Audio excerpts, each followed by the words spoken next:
اسلامی عبادات کا طرۂ امتیاز ہے کہ یہ جہاں اللہ تعالیٰ کی رضا اور اس کے قرب کا ذریعہ ہیں، وہاں مسلمان کی ظاہری و باطنی تربیت کا بھی بہترین سبب ہے۔ کسی بھی عبادت کا کوئی بھی فعل محض رسمی نہیں، بلکہ ہر پہلو ہمیں کچھ سیکھنے اور سنورنے کا موقع فراہم کرتا ہے۔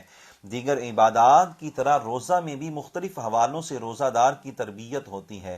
دور حاضر میں جہاں عبادات کی ادائیگی سے متعلق بہت زیادہ سستی پائی جاتی ہے، وہیں عبادات سے تربیت حاصل کرنے کی طرف توجہ بھی بہت کم ہے۔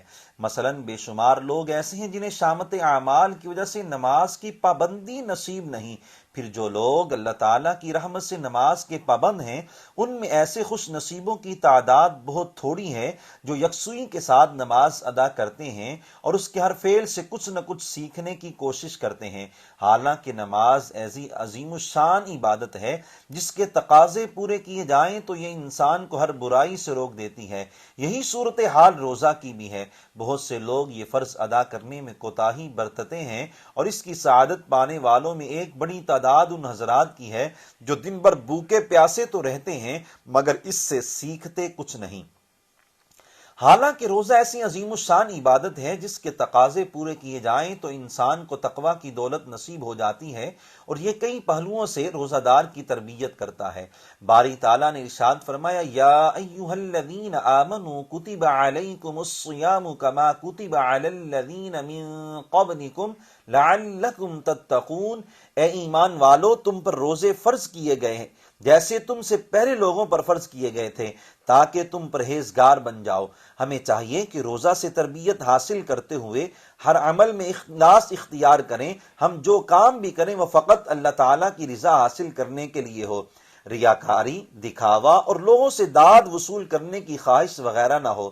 حدیث قدسی کے مطابق باری تعالیٰ ارشاد فرماتا ہے، روزہ میرے لیے ہے اور میں ہی اس کا اجر عطا کروں گا۔ روزہ دار میری خاطر اپنی خواہش اور اپنا کھانا پینا چھوڑتا ہے۔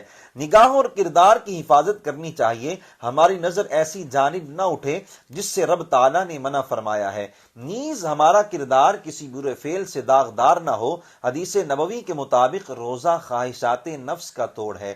مسلمانوں سے ہمدردی اور غمخواری کا جذبہ پروان چڑھائیں، ان کے دکھ کو اپنا دکھ سمجھیں، حتی الامکان ان کی پریشانی دور کرنے کی کوشش کریں۔ حدیث نبوی کے مطابق رمضان شہر المواسات یعنی دوسرے مسلمانوں سے غمخواری اور ہمدردی کا مہینہ ہے۔ خود کو صبر کا عادی بنائیں، یعنی مصیبت یا بیماری وغیرہ میں شریعت کے خلاف کوئی بات یا کام نہ کریں۔ اللہ تعالیٰ کی فرما برداری اور عبادت میں پیش آنے والی مشقتوں میں استقامت اختیار کریں۔ نیز اللہ کریم کی نافرمانی میں لذت یا ظاہری فائدہ محسوس ہونے کے باوجود خود کو نافرمانی سے روکیں۔ حدیث نبوی کے مطابق رمضان المبارک صبر کا مہینہ ہے۔ زبان کو جھوٹ، غیبت اور چغلی وغیرہ گناہوں سے بچانے کا عادی بنائیں۔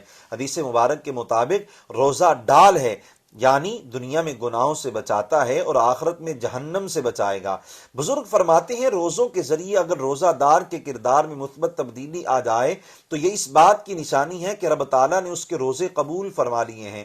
لیکن اگر خدا نخواستہ روزوں کے بعد بھی کردار نہ بدلے، فرائض و واجبات کی پابندی نصیب نہ ہو، سود نہ چھوٹے، جھوٹ کی عادت برقرار رہے، لوگوں کو تکلیف پہنچانے کا سلسلہ جاری رہے، وراثت کو شرعی اصولوں کے مطابق تقسیم کرنے کا ذہن نہ بنے، تو روزہ رد ہونے سے ڈرنا چاہیے۔ ہماری حالت زار کا تذکرہ کرتے ہوئے اقبال علیہ الرحمہ نے فرمایا، رگوں میں وہ لہو باقی نہیں ہے، وہ دل وہ آرزو باقی نہیں ہے، نماز و روزہ، قربانی و حج یہ سب باقی ہیں، تو باقی نہیں۔